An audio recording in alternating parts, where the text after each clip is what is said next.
this podcast, we discuss real-life experiences with teens and adults right here in Santa Barbara. The knowledge we gain and share from these talks are an aim to help young men and women build a solid foundation of confidence.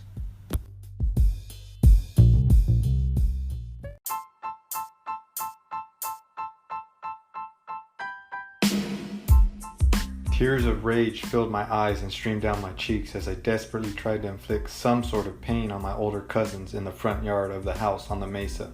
Although this may sound a little violent, it was actually all for fun mixed with learning that tough life lesson of how to stand up for yourself, and when needed, to fight. As far back as I can remember, my mother made it a point to be home with us and put her heart and soul into raising not only her children, but also many cousins around my age.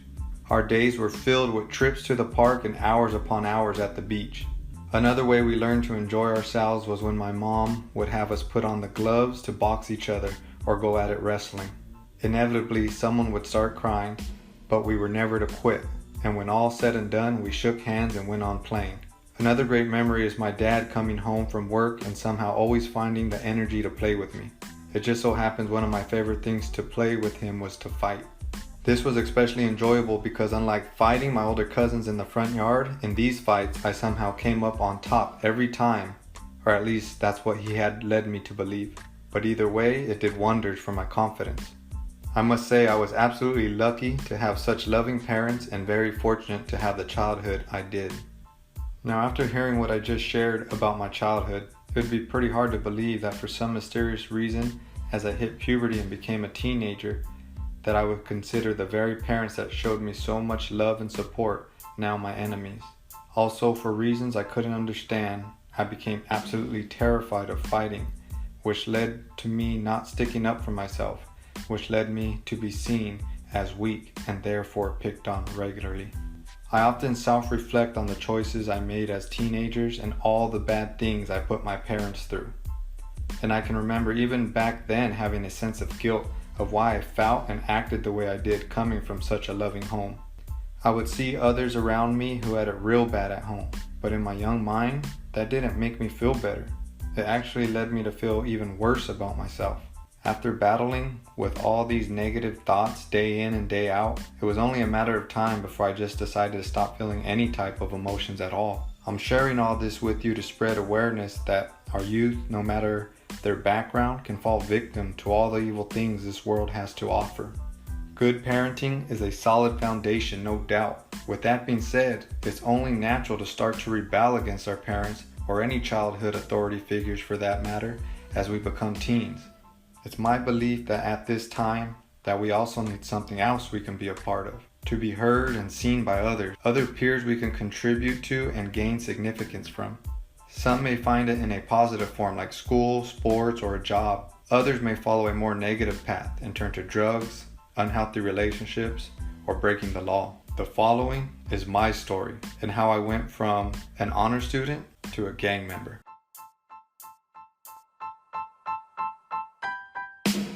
The year I graduated from 5th grade was the same year that Santa Barbara School District moved 6th grade from elementary schools to junior highs, which in turn were then named middle schools. This wasn't a big deal to me, as the only thing I would have looked forward to was 6th grade science camp. But my mother had warned me long before that she would not allow me to go. Her not allowing me to attend science camp wasn't due to my behavior, but because she was absolutely terrified of letting me spend the night anywhere besides family's house. Although it seemed odd to me as a young child, I know now her actions were due to mistrust caused by stories and life experience she had learned throughout her life. I can remember in elementary school hearing kids talk about plans of spending the night at each other's house or going on trips with their friends' family. As I listened, I would ponder how odd that would be, and the more I thought about it, the more a sense of fear would overcome me. It was like my mind would think of all the bad things that could happen, and I thought for sure grown-ups would act much different in private than the great persona they would project in public. From kindergarten to 5th grade, I had one friend that I would spend time with outside of school. Great kid with a big heart. heart and a loving family. I was always welcomed over and enjoyed all the time I spent over there. As we got older and he was gaining more freedom, our friendship started to fade. I would be over his house and he would have other friends over as well. They would start making plans to leave and go hang out at some place without parent supervision, or just to go spend the night at someone else's house. Either way, that was a big no-no for me, which was made crystal clear to me each time I stepped outside the door of my home. I was told, you are allowed to go to his house and only his house. Do not call to ask if you can go anywhere else. After 5th grade graduation, I seen less and less of my friend. And come junior high, besides the occasional ride to school I would catch with him and his dad, we stopped interacting altogether. Nowadays, I see my little cousins, nieces, and nephews going into junior high, and I think to myself, how can this be? They look too small. They aren't mature enough. They aren't ready. But then I have to remind myself I was no different. I was short, skin and bones, with a baby face, and was in no way ready to have my world turned upside down. But hey, life waits for no one, right? You know how sometimes it's real hard to decipher if you're excited or nervous? Well, I was actually pretty excited for junior high. And with the first day fast approaching, I would spend hours thinking of how great it would be. All the new kids I would meet that for sure would become my friends. And maybe, just maybe, I would even meet a beautiful girl that I would get to know, show her how much of a gentleman I was.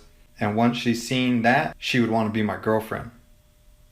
Damn, I was naive. But how was I supposed to know? I mean, I had just spent the last 6 years in elementary school where we had recess 3 times a day, the same teachers and classmates all year round. We were graded with smiley faces and gold stars for our schoolwork and our behavior. Even as a part of our elementary graduation, we did group performances, singing multiple songs to parents and staff. I mean, what the hell, man? How was any of that supposed to prep me for junior high? Anyways, back to the story. My wardrobe for my first year of junior high was not much different from the years prior, but at the time, I liked it and felt good with how I looked. Also, what helped tie it all together was a fresh new flat top haircut I started rocking at the time. The morning of my first day, I stood in front of my mirror in the bathroom, very content with the reflection I saw of myself. Although in the months and years to come, my feelings of content would be replaced with confusion and misery. My first day was pretty uneventful. Spent most of my time finding my classes, getting all the books I needed, and taking note of all the homework we would be getting. I didn't see much familiar faces.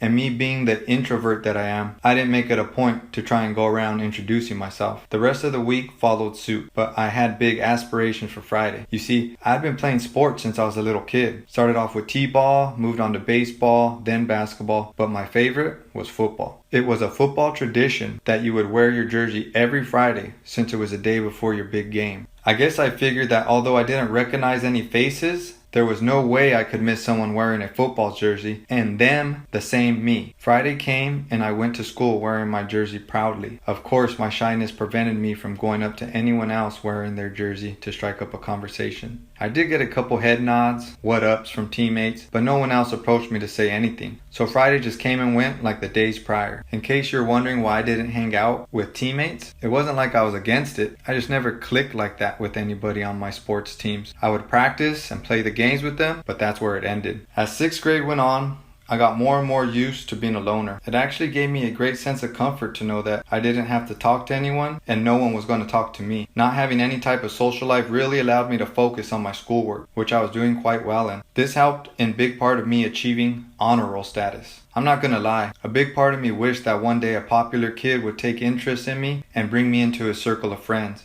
But I came to the reality that it wasn't going to happen. I believe it was at this time that I really fell in love with people watching. There was so much going on in the hallways in between classes that I would observe and soak in. I'm sure if anybody had been paying attention to me, I would have looked like a major weirdo. Lunchtime would consist of getting something to eat real quick and then the occasional pickup basketball game. But for the most part, I would just wander around, scoping out the scene of the schoolyard. I was completely fascinated with how everyone interacted with each other. Groups of boys roughhousing and cracking jokes, girls laughing and doing their makeup, and my favorite, couples. I admired their relationships. I saw so much and often thought how awesome it would be to have a girlfriend of my own. I was going to treat her like a princess and she would absolutely adore me. I started to really analyze all the different boys that had girlfriends. I was infatuated with learning why their girls liked them so much. Well, I learned, but instead of using what I had learned to help me, I let my newfound knowledge cripple me. I noticed how these guys carried themselves with confidence, acted much more mature than their age, and seemed to always know what to say to make their girl smile. I started thinking of how I measured up in these certain categories. The results I came up with were, I wouldn't even know how to pretend to have the confidence these guys had. I still feel like a little kid who doesn't belong in junior high. Not to mention I'm 11, but I look like an 8-year-old. And forget about saying the right thing to make a girl smile. I don't even know if words will come out if I had the chance to talk to a girl. So needless to say, I wouldn't be approaching girls anytime soon. Yet, as luck would have it, a girl would approach me. One morning, while hundreds of students stood outside the school waiting for the doors to be unlocked and the bell to ring, I was approached by a girl who I knew from sharing a class together. She said something along the lines of, "Hey, I wanted to introduce you to my friend," which she then did. Her friend and I quickly exchanged hellos. I forgot the dialogue of the small talk she tried having with me, but it didn't last long at all. I think she was expecting, or at least hoping, for more than one-word answers I was responding with. And just like that, both girls were on their way. I should have taken that as a small victory, but instead, I was just confused by what had just happened, shrugged it off, and went along with my day. The more time that passed by, the more comfortable I got with how things were going for me at school. So much so that I even decided to go to an after-school dance. I ended up going completely by myself with no plans on even meeting up with anybody. I'm sure if any of the kids at the dance would have noticed, they would have thought it was weird as hell. But fortunately, no one caught on. The plan was simple. Head in, go find a wall, and hold it up. I went up to the entrance table and asked, "1 ticket and 1 bag of Doritos, please." Got what I needed and headed in to execute the plan. It was actually a good time. I was there posted solo, watching all the kids on the dance floor. The DJ had all his lights going and was playing all the latest jams. Although there was a loud party going on all around me, I felt totally calm.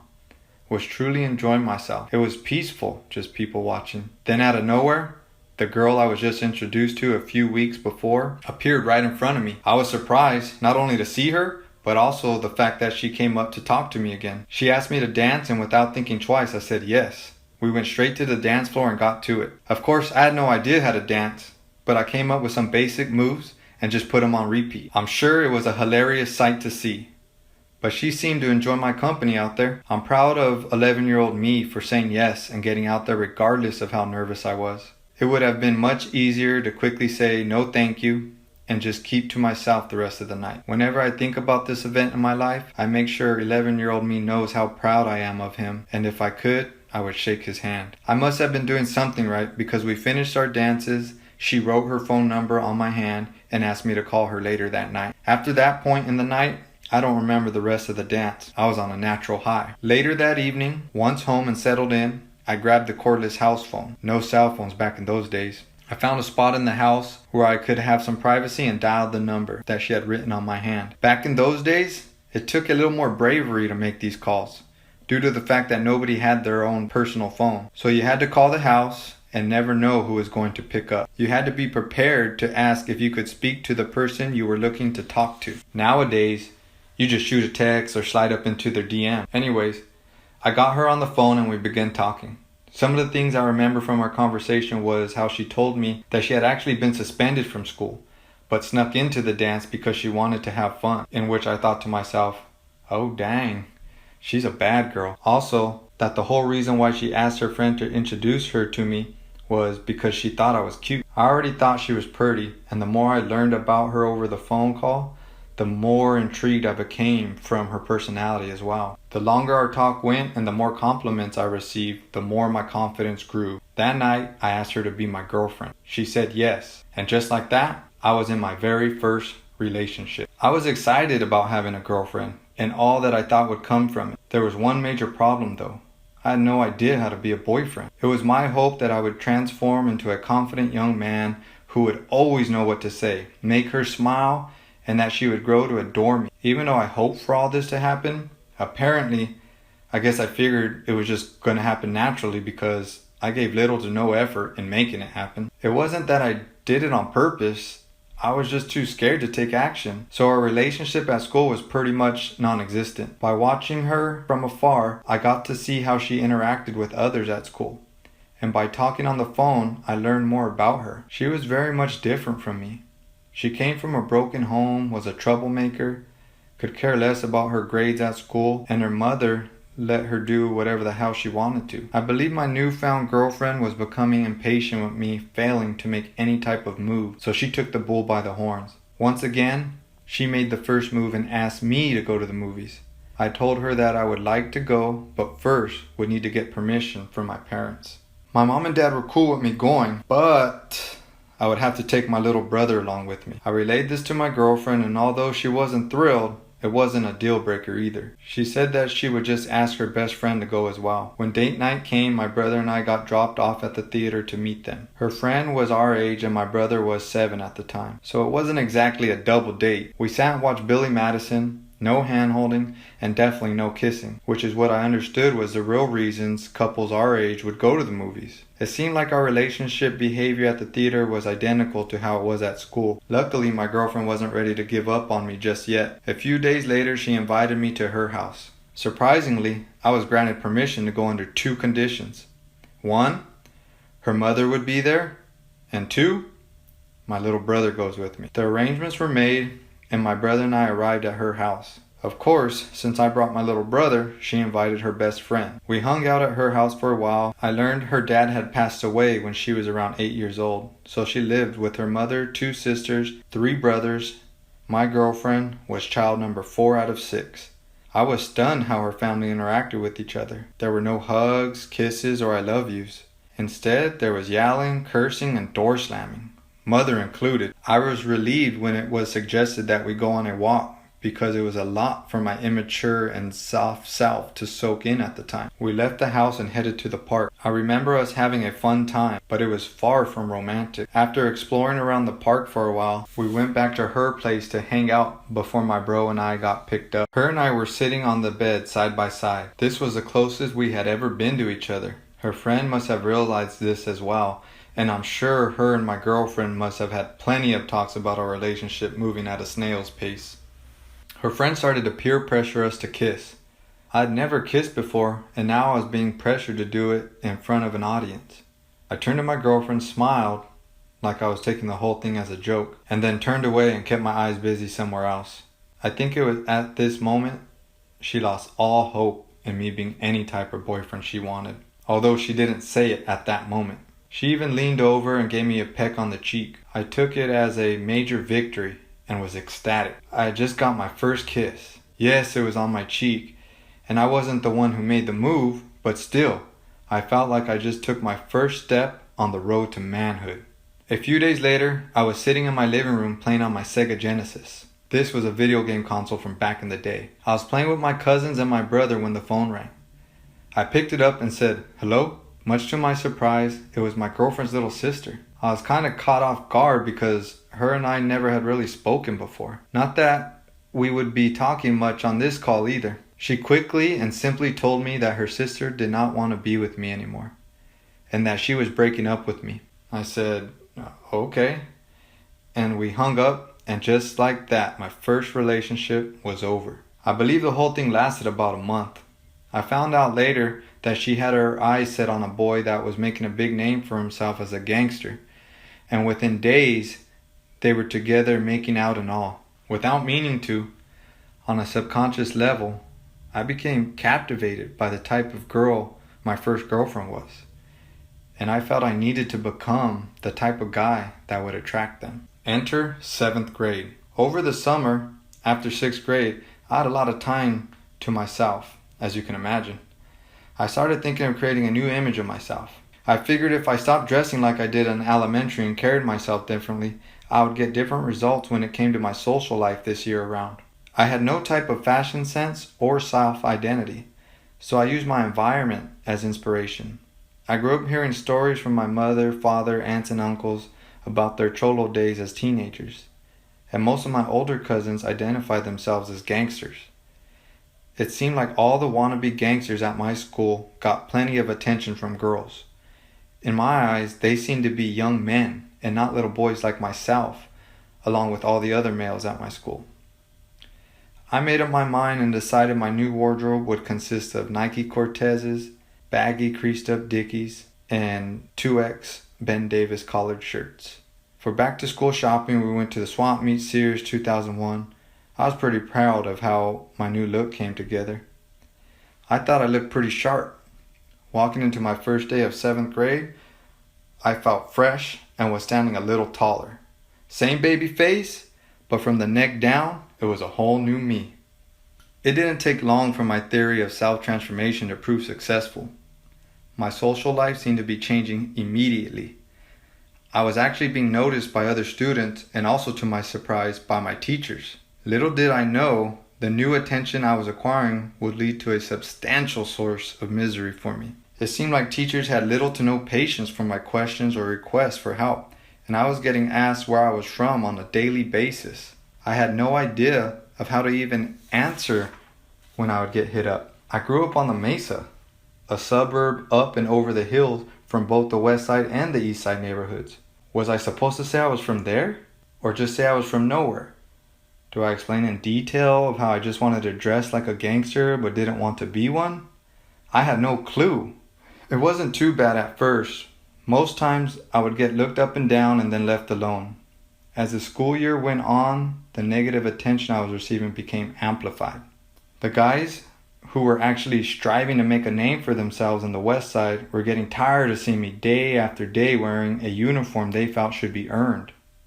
The interrogation started to get more intense. They would say things like, "Why do you dress like that if you don't bang? We know your cousins are from the east side, so is that where you're from?" I seemed to always explain my way through it. I'm sure my prepubescent body frame and baby face had a lot to do with me getting those passes. To my surprise, the guys who were giving me a hard time began to ask me to hang out with them. They would see me at lunch by myself and tell me to come over to where they were at. I would suspiciously walk over and join their group. They actually kept it pretty cool in the beginning, and it was like they were trying to keep me close so they could see what I was really about. I never got a welcoming feeling when they would tell me to come around. I didn't speak unless spoken to and just felt out of place. Oftentimes they would get rough with me to see what type of reaction they would get. I often played it off like it didn't bother me and that I found it funny as well. I often played it off like it didn't bother me and that I found it as funny as they did. But that wasn't the case. I wasn't really sure how to feel about what was going on. It was all very new to me. I know I wasn't enjoying how I was being treated, but I also was wondering if that's just how you make friends. Things started to get much more uncomfortable as time went on, especially if I happened to be around while they were hanging out with girls. I remember watching lots and lots of kids walking home in groups after school while I would stand and wait for my mom to pick me up. It looks like fun. There were groups making different plans of what to do on their way home. To me, it seemed like some big neighborhood party with kids everywhere. And just like the 6th grade dance I went to, I didn't care if I had anyone to go with. I just wanted to be there. It took a while and lots of persuasion, but I was finally granted permission from my mother to walk home. From the Gilbert to the Mesa was a good distance, but I didn't mind at all. That was just more time to explore and people watch. Man, it was fun. I got to see so many different kinds of friend groups. It was very interesting to see how they behave differently and similarly. It was like I could feed off their energy. It was very fulfilling. The group of wannabes started taking notice that I was walking home, and one day told me to come to the park with them and a few girls they were hanging with. Even though I was very satisfied walking home by myself, I didn't want to pass on the chance to meet some girls who just happened to be the type I was enamored by. We got to the park and started to kick it on and around the jungle gym. I'm not sure what I did to set off the loudmouth of the group. Maybe I had placed myself a little too close to one of the girls he liked.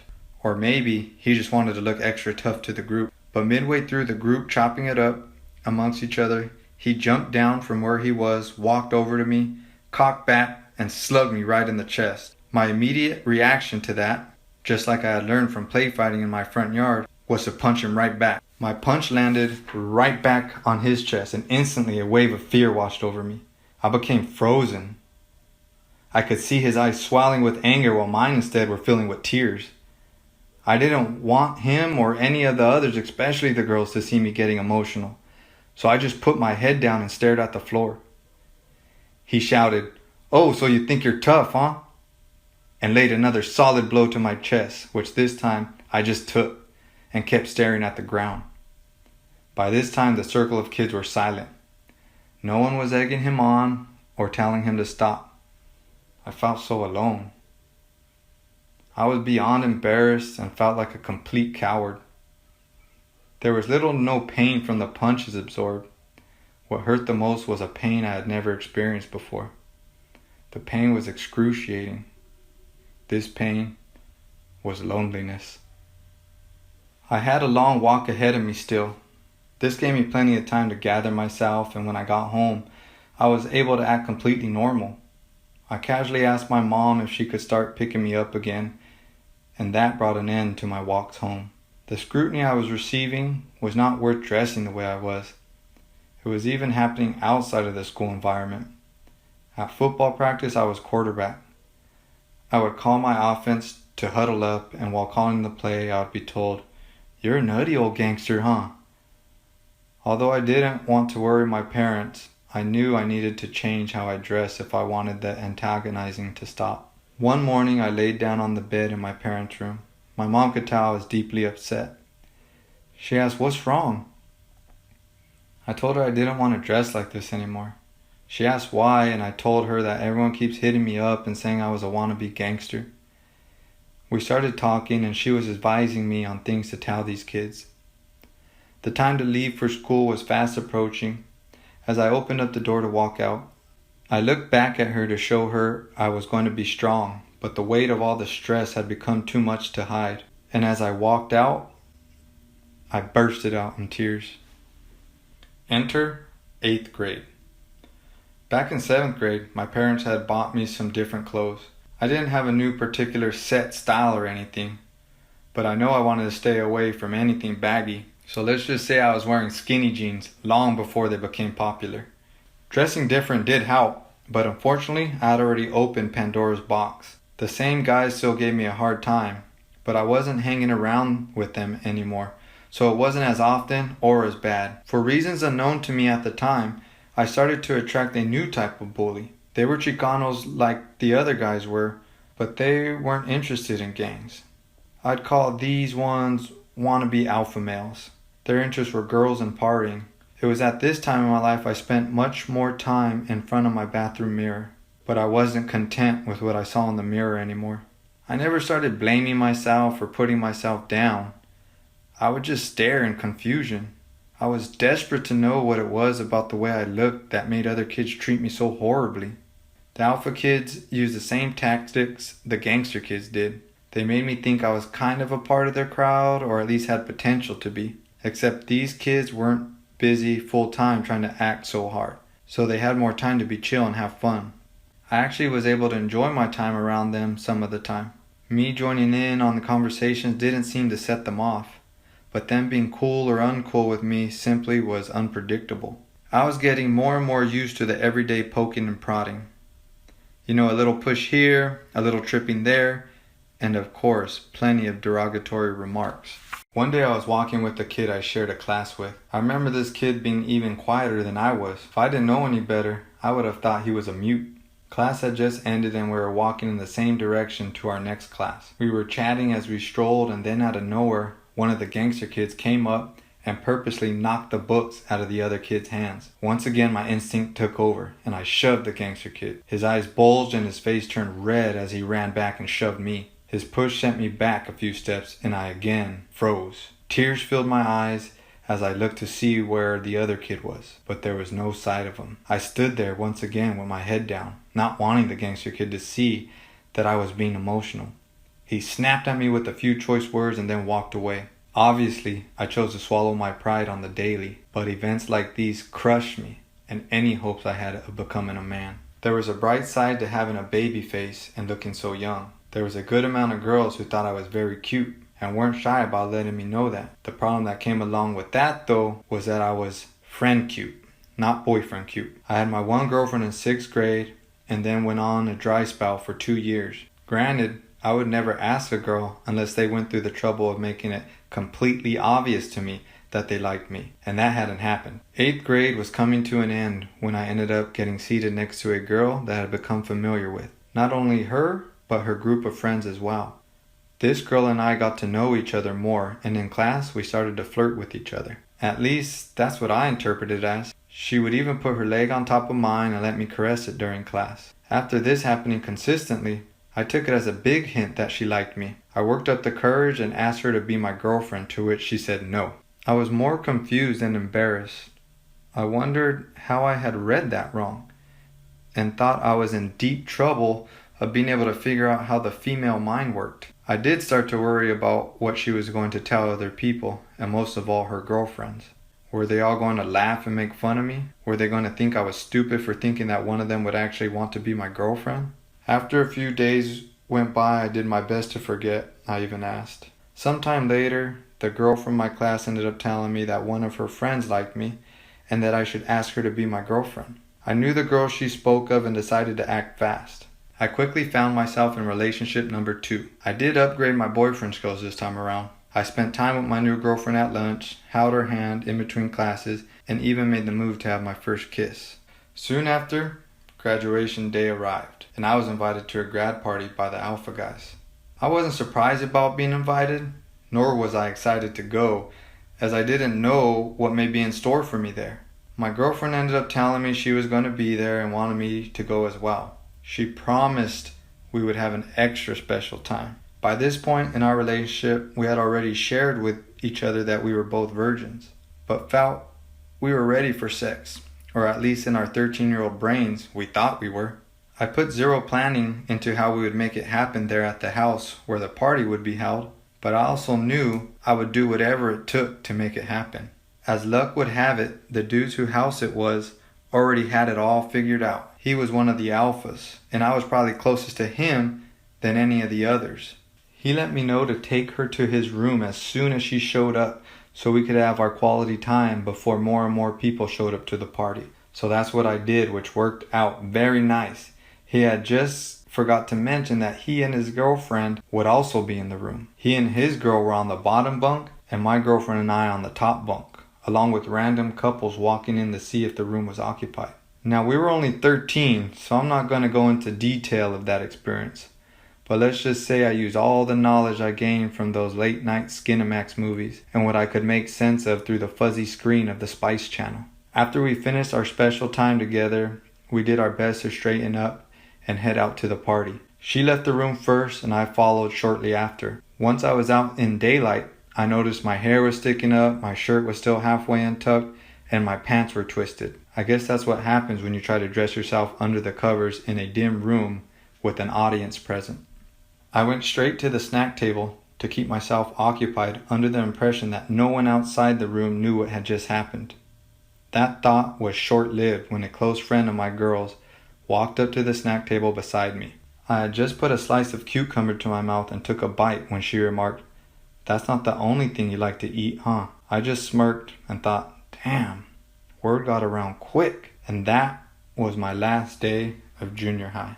Coming from a large Mexican family, there was always huge parties where it would be easy to sneak a beer or two. I had tried many beers as young as I can remember, but hadn't developed the taste buds for them quite yet. And as far as weed goes, my first time getting high was 12, but that had been much more hard to come by.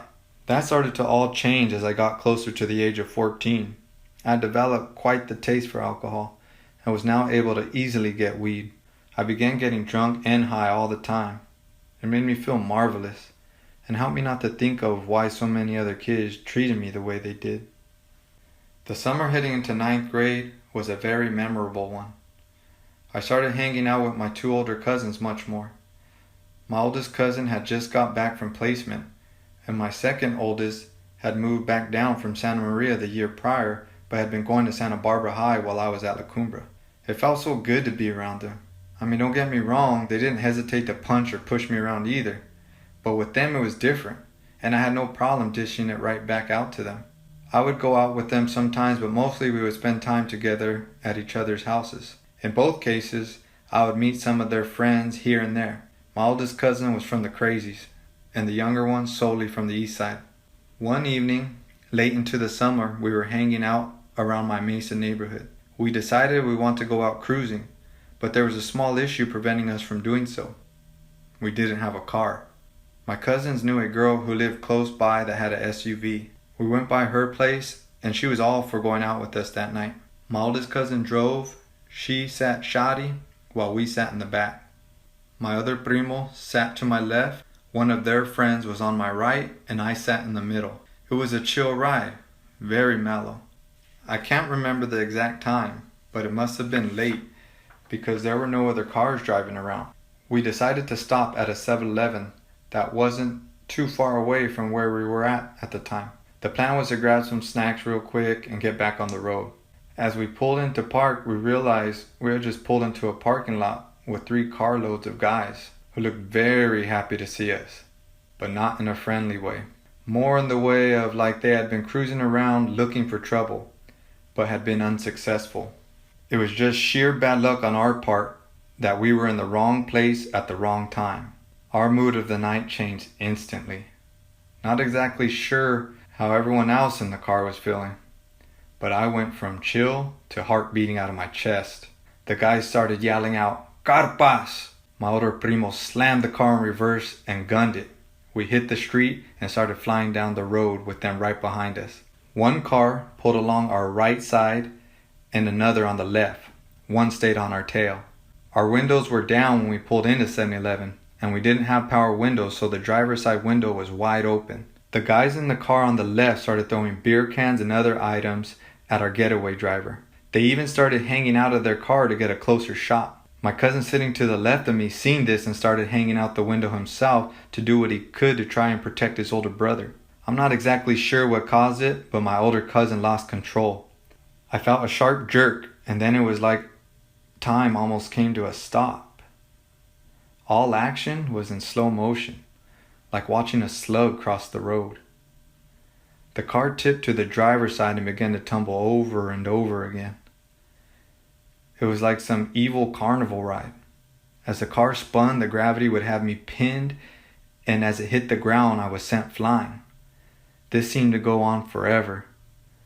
I wasn't able to focus on one particular view, but I remember being mesmerized by what seemed to be floating little pieces of glass hovering all throughout the car and in front of my face.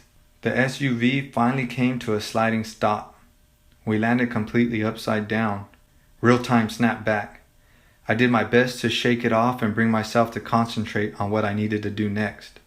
I saw that the back window had been totally blown out, so I made my way to it so I could crawl out. I really couldn't see anything outside, but I figured once I crawled out, those dudes from CARP were going to start kicking my ass. Luckily for me, when I came out and stood up, they were long gone. Then I remembered, my cousins. Where are they? Are they okay? I started to look around frantically. I couldn't see them anywhere in the car or nearby. I started to trip out. Where did they go? So I started to look further away from the demolished vehicle area, and that's when I seen them. My cousin who had been sitting to the left of me. I could see him in the distance laying there motionless. I ran as fast as I could to go check on him. The girl who had been with us was already there with her hands on him trying to provide some sort of comfort. She had had her seatbelt on the whole time, and besides the mental and emotional toll the crash took on her, she was relatively okay. My cousin, on the other hand, was far from okay. He was still hanging out of the car when it tipped on its driver's side. The force of it crushed his hips, and the momentum of the car spinning launched him through the night air. As I kneeled down next to him, I forced myself to survey the damage inflicted upon him. His legs were bent in ways that didn't look human, but instead like a scarecrow that had been flung from a rooftop onto the pavement. His face was covered in blood, and he lost a good-sized chunk of his ear that was later recovered at the scene and sewed back on. I was scared. Was he going to live? Where was my other cousin? Was he okay? And how much trouble was I going to be in? Then I heard my name being called from the bushes from a nearby park. I looked over, and it was a friend who had been sitting to my right. He was motioning me to go over. He started warning me that the cops would be coming, and sure enough, I could start hearing the sirens in the distance. I stared down at my injured cousin, who was in immense pain, but just lied there, almost lifeless. I was terrified of being arrested, but there was no way I was leaving my cousin there in the middle of the road helpless. The sirens came blaring to a halt right by us, and much to our fortune, it was an ambulance. The paramedics pried us away from him and started to get to work. Either I didn't look too bad off, or the EMTs took one look at the damage on my cousin and knew they didn't have time for anything else. I did my best to fade into the crowd of onlookers that was starting to form, and once I was sure my primo was in good hands, I made my way to the bushes near the park. I linked up with a friend and we used the cover of the night to make our way back to his house.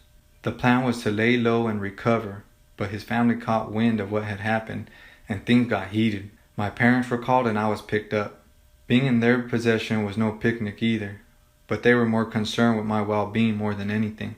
I told them I felt fine and that I was okay, but they didn't care what the hell I said. They were taking me to the hospital. The doctor had to pick and scrape out glass and asphalt from my lower back, clean the road rash wounds, which I still have to this day, tend to a few bumps and bruises, but besides that, I was all good. My older cousin ended up showing up at the hospital and apologized to his bro. Turns out his visit from placement wasn't exactly permission granted, and he had been on the run. He explained he had no idea his bro was injured, and he figured we all had ran to safety. The first day of high school arrived, and I hadn't done much game planning of what to do different this time around. I felt as if I had been worn down over the past 3 years and was losing all hope for any type of social life outside my family. There was a major issue with that though. My older cousin had since been arrested and on his way to CYA, and my other cousin was now confined to a wheelchair and rarely left his house. I was down to now only playing one sport, which was football. I had played with lots of the guys throughout the years in YFL and knew there wasn't going to be any deep friendships there. Plus, I had been playing football since I was 8.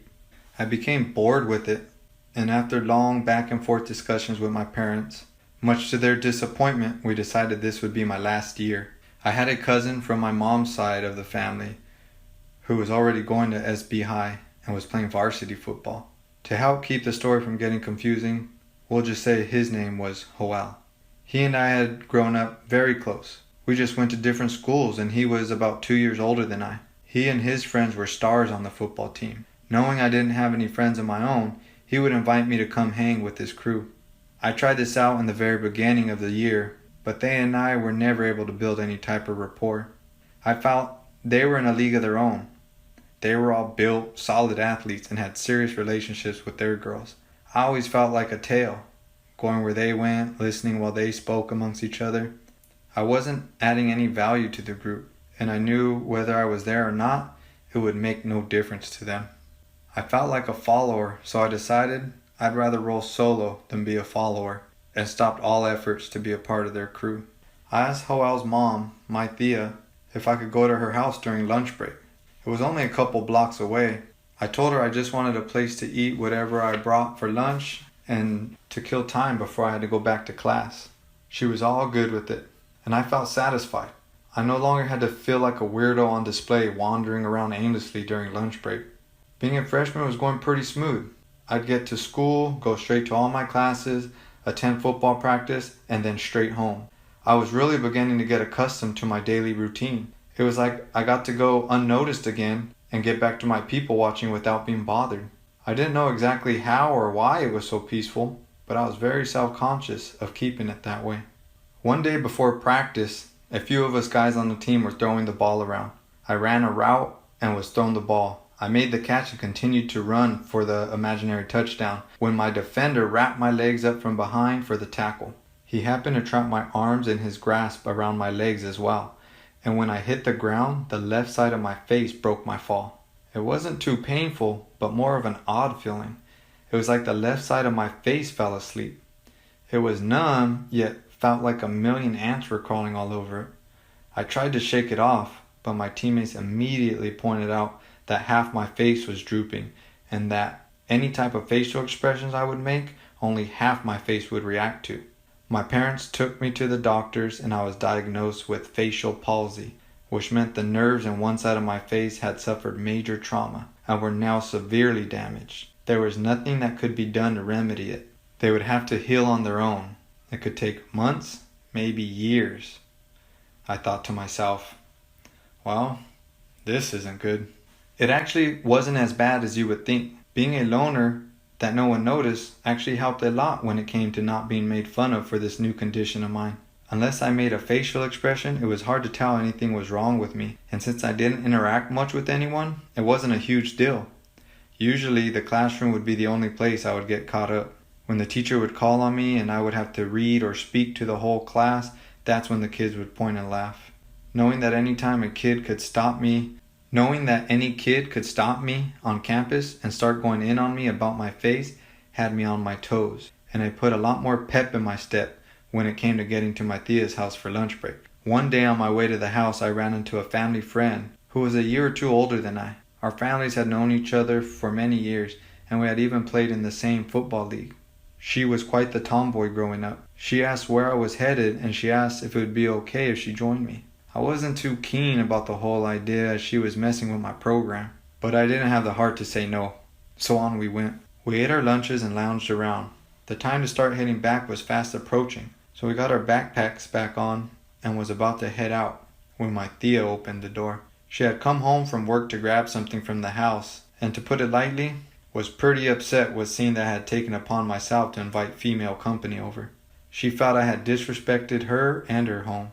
She no longer trusted or wanted me at her place, and just like that, I no longer had a safe haven for the long lunch break.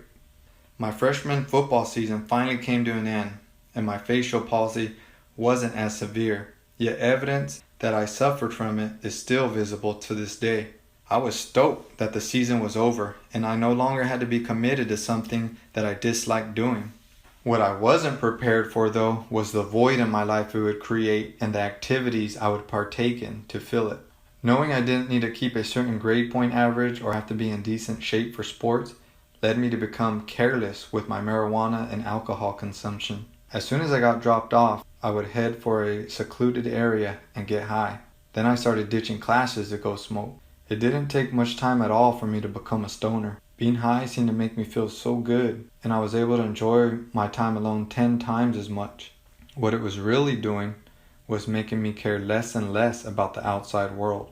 I, being a pothead, became a paradox to me being a loner. It was attracting other stoners to me. There was already an existing subculture of teens who loved to smoke, and like me, their main mission for each day was to get high. Before I knew it, I had other kids who would seek me out, not to get me close so they could treat me like crap, but instead because they enjoyed my company. They liked chilling and smoking with me, both guys and girls. Our little subculture was cool and all, but I was starting to miss playing a sport. Something about practicing, getting better, and competing to put your skills to the test I really missed. I knew I didn't want to play football, basketball, or baseball. Those were played out to me now. My dad had recently introduced us to golf. He never played before either. It was random, but it was fun.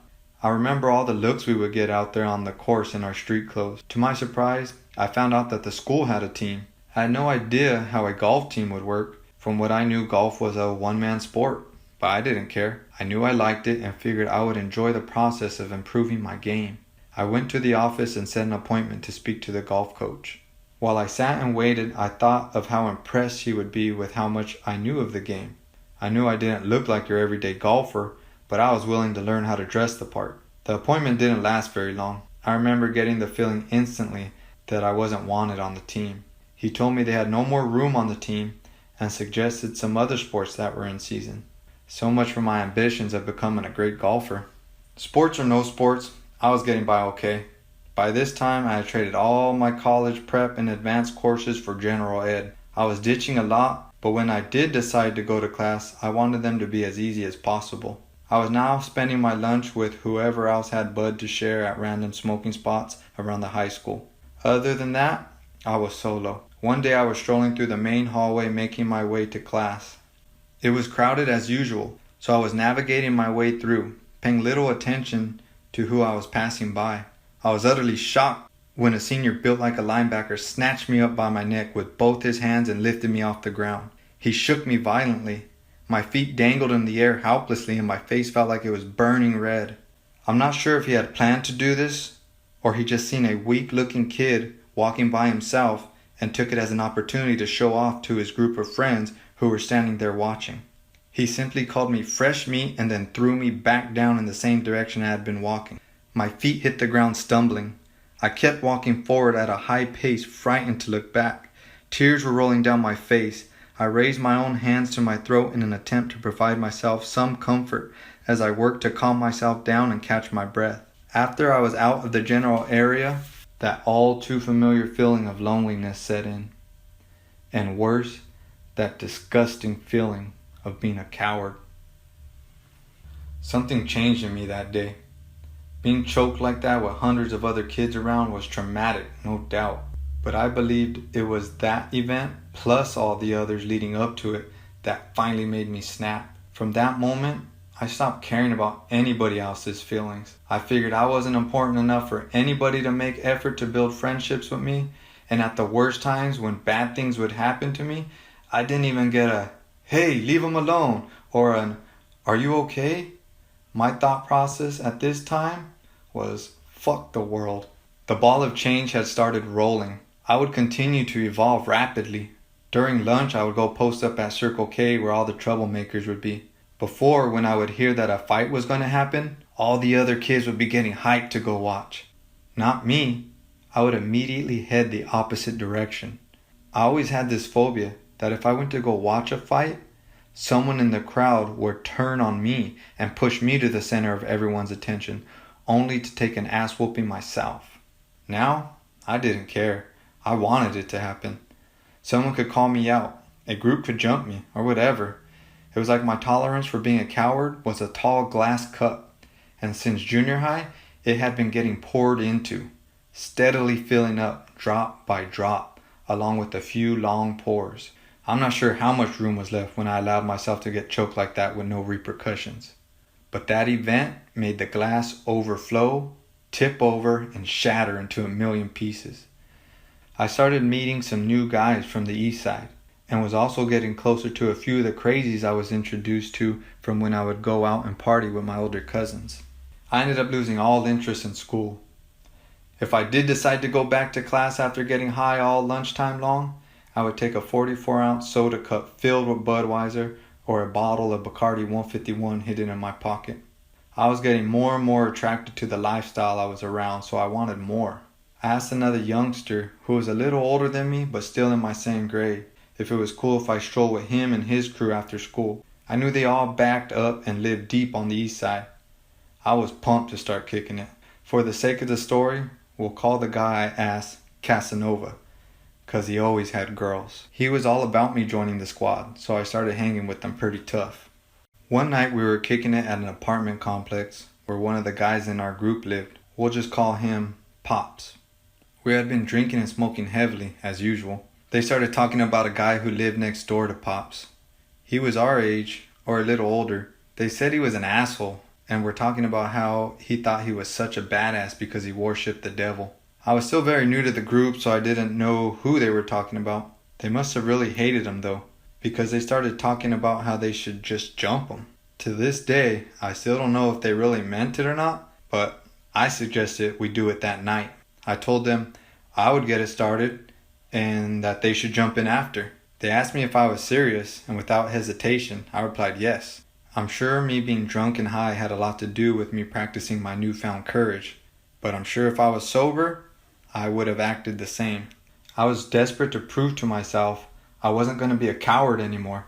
It didn't take much to make them believe I was serious, and before I knew it, Pops was joyfully knocking at his neighbor's door. He asked whoever answered the door for the kid we were looking for. The kid came to the door and Pops told him something along the lines of that I had a problem with him, and I wanted to fight him right now. He may have also thrown in there that I said, "Fuck the devil." I'm not exactly sure, but the kid was fired up. This guy had some size on him. Now it made a lot of sense why they wanted to jump him. Dude was solid. His apartment emptied out with his family, and Pop's family emptied out of his. I was going to have a good-sized audience for my first fight. We squared up on each other, and he started pumping his body and grunting. And then, a valuable lesson was ingrained in me. Never wait. Be the first to start throwing blows. He took off on me, and he was landing some good ones along with pushing me back with all his body weight. I managed to catch my footing and regain some composure. I landed a few back myself and got a forceful shove in that sent him pedaling back far. My eyes lit up, and I seen my chance to start dominating the fight. I ran full speed to take full advantage of the moment when one of his family members didn't like what they saw and kicked my foot as I ran by her. It was so unexpected that I lost all my footing and my hands flew back. My forehead hit the floor first, then the corner of my eyebrow, then the part of my face between my sideburn and my cheek. Luckily, this wasn't like my football fall where I landed flat on my face. This time, my face kind of just skidded across the asphalt ever so gracefully, with enough force to keep my balance and allowed me to regain my footing in stride. I crashed right back into him and we started letting them fly once again. We ended up getting broken up shortly after. His family pulled him back into his apartment and Pop's family took me back into his. His mom and his sister were in the bathroom doing their best to try and stop all the blood flowing out of my face. I could see a line out of the bathroom with people all trying to get a glimpse of me. All the effects from the alcohol and weed I had consumed earlier had been replaced by pure adrenaline as soon as the fight popped off. But now, as I was being cleaned up, I was being looked upon by my boys and Pop's family. I felt a different kind of intoxication. It had gotten pretty late, so I thanked the family for taking care of me and got on my way. One of my friends from the group happened to live on the west side, so he offered to give me a ride home. We walked a good distance to one of his family members' house, and they gave us a ride. I knew if I went home, I would have a lot of explaining to do, not to mention a possible trip to the ER. But I was exhausted. I wanted to go to sleep. I asked to be dropped off at my Theo's house, who I was very open and close to. I knew he would be concerned about my face, but he would believe that I felt terrific. I knocked on his door. He opened up. He looked at my face, asked, "What the hell happened to you?" I gave him a big grin and walked in. I became obsessed with kicking it with the homies. I did whatever necessary to make my way to the east side. I would hit the streets and kick it with whoever I ran into. I was welcomed by everyone, and the more I kicked it, the bigger my circle got. I started being drawn to the crazies as time went on. I still had mad love for my original group and spent lots of time with them, but they weren't really on the same program as the dudes from the crazies, so we never really kicked it all at the same time. I became extremely enticed by how the gang operated. All the talk of who was good, who was no good, who had to be handled, and the way we partied. It was like they owned the east side. That's how they acted anyways, and I fell in love with their confidence. I had been kicking it for a year now, and had since been expelled from high school early my sophomore year. I bounced around from La Cuesta, homeschool, and a few others. One Friday, after I was finished with whatever school I went to at the time, I shot out to the east side. A homie just a little younger than I had just got out from YA. We were celebrating his release at another homie's house on Indio Muerto Street.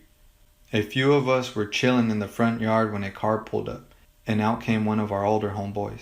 He told the homie that just got out, along with me and another, that we were to go meet him at a spot. He told us we were getting jumped in. Out of the 5 of us that were in the front yard, 2 had already been jumped in. They were to go as well to help initiate us. We met at a large grass lot behind some apartment complexes on Salina Street. We knew the place well. A few guys from the neighborhood lived there. The older homie that told us to go, plus the 2 that had been with us in the front yard, stood there ready on the grass. They told the homie that just got out to step down first.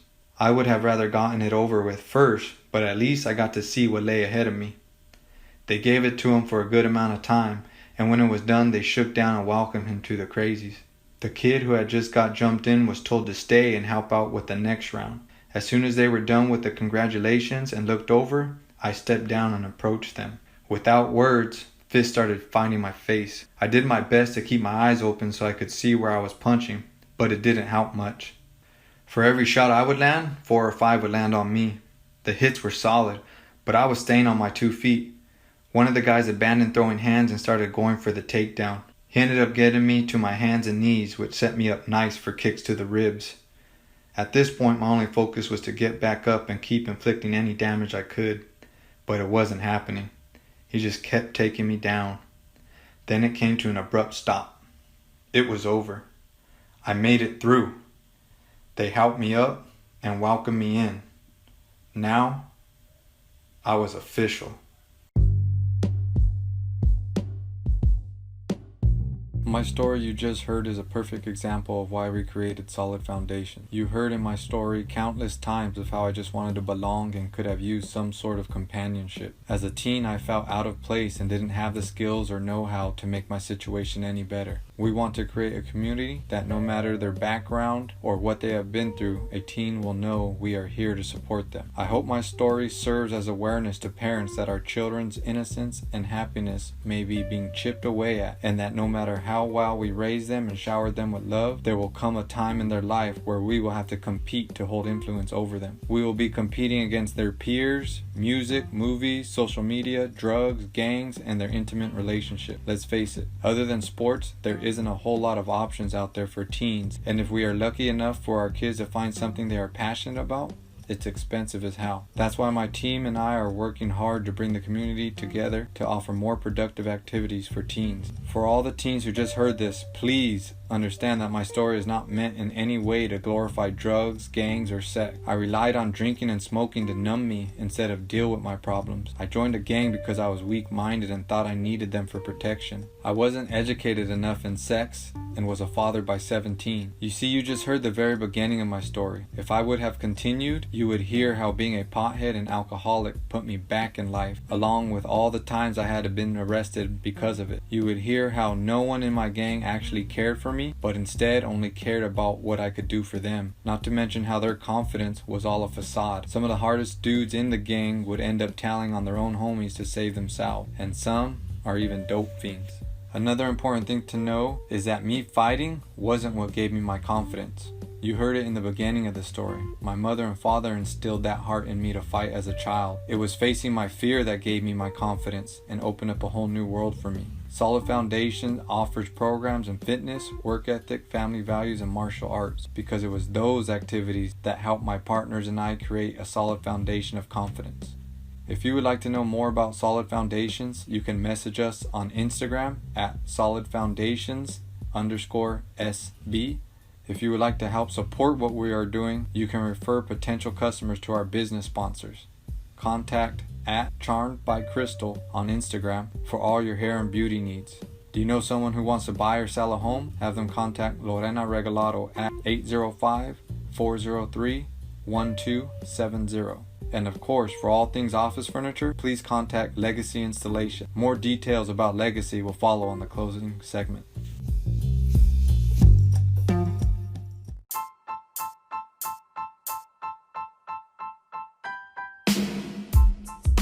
If you found value in what you heard in this episode, please share it with others and remember to subscribe so you can stay up to date with all future episodes. You can also help us provide job opportunities to teens by recommending Legacy Installation to all companies you know of that have needs for anything office furniture. Tell them to contact us through our website www.legacyinstallation.com or call us at 805-319-3274. Legacy is a school of work ethic for teens that uses office furniture installation as teaching material. So the more work we have, the more we can teach teens a solid work ethic while they earn a living.